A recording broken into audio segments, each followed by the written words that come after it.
Welcome back. Today's theme, don't stop when tired, stop when you're done. Exactly. Let's dive into how to build that unstoppable drive. Hello and welcome back to the Deep Dive.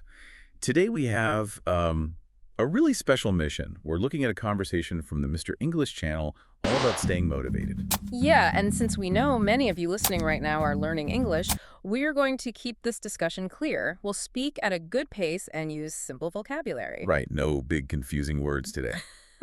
Because the core phrase we're looking at is very simple. Don't give up. And just to define that quickly, to give up is a phrasal verb. It basically means to quit or, to stop trying because something feels just too difficult. Which is the big problem, right? Yeah. The source talks about that terrible feeling students get when learning gets hard. You feel like you just forget everything. Oh, absolutely. It's a heavy feeling.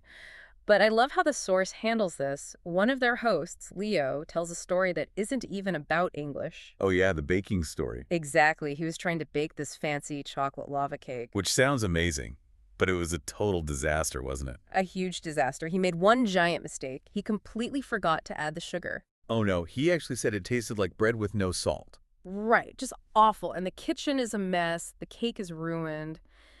And Leo says in that moment he felt like a complete failure. He literally told himself, I am a teacher, not a baker. I can't do this. Yeah, I mean, we have all been there. You mess up one time and your brain says, well, I guess I'm just bad at this. Let's quit. But then he has this really great realization. He realized there is a massive difference between being bad at something and just being new at it. Wow, yes. Because bad sounds like it's forever, like you will never be good. Exactly. But being new, that is temporary. So if you are listening to us right now and you make mistakes when you speak English, think about Leo's awful cake. Making a mess is just part of being new. It's not a failure. Right. It's just the normal process of learning. I love that idea. You're new, not bad. But the other host in the source, Sarah, she talks about a totally different problem when she was learning Italian. Yeah, she describes this thing called the full brain feeling. The full brain feeling. Yeah, it's that sensation where you physically feel like you cannot put one more new word inside your head. It's so frustrating. The source mentioned she was actually crying over this. Because she felt like everyone else was faster than her. But her mother gave her this amazing piece of advice. Her mother said, you don't have to be the fastest, you just have to be the one who doesn't stop. You just have to be the one who doesn't stop. That completely changes the rules of the game. It really does. Because of that advice, Sarah completely changed her study method.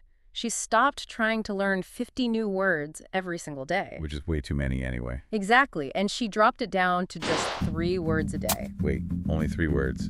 But that feels so slow. It does feel slow, but think about it. If you try to learn 50 words, you get tired, you quit, and you learn 0. Ah, right. But if you learn 3 words every day and you don't stop, that's over 1,000 words in a year. Small, slow progress is always better than quitting. That makes perfect sense. But, okay, what happens when you're just so tired and you don't even want to learn those 3 words? The source has a really cool trick for that. Sarah calls it the 3-second rule.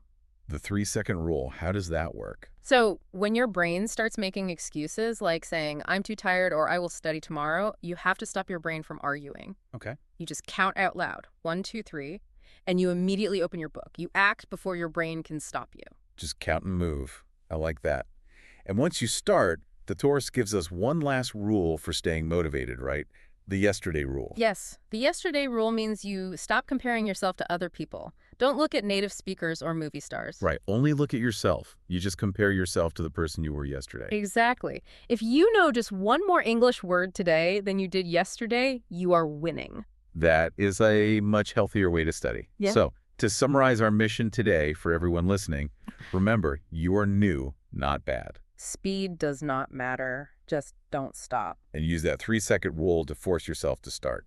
Have that I can attitude. Absolutely. Believing you can do it really is half the battle. So we want to leave you with this final thought today. The road to learning English is going to have lots of rocks on it. Many rocks. But if you just keep walking, you still reach your destination. Don't worry about how fast you are going. Just enjoy the journey. But think about this. What if those rocks aren't actually there to slow you down?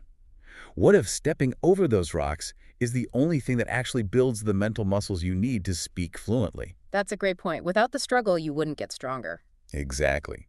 The difficulty is the exercise. Thanks for joining our deep dive today, everyone. Keep walking, and whatever you do, don't give up. Bye, everyone.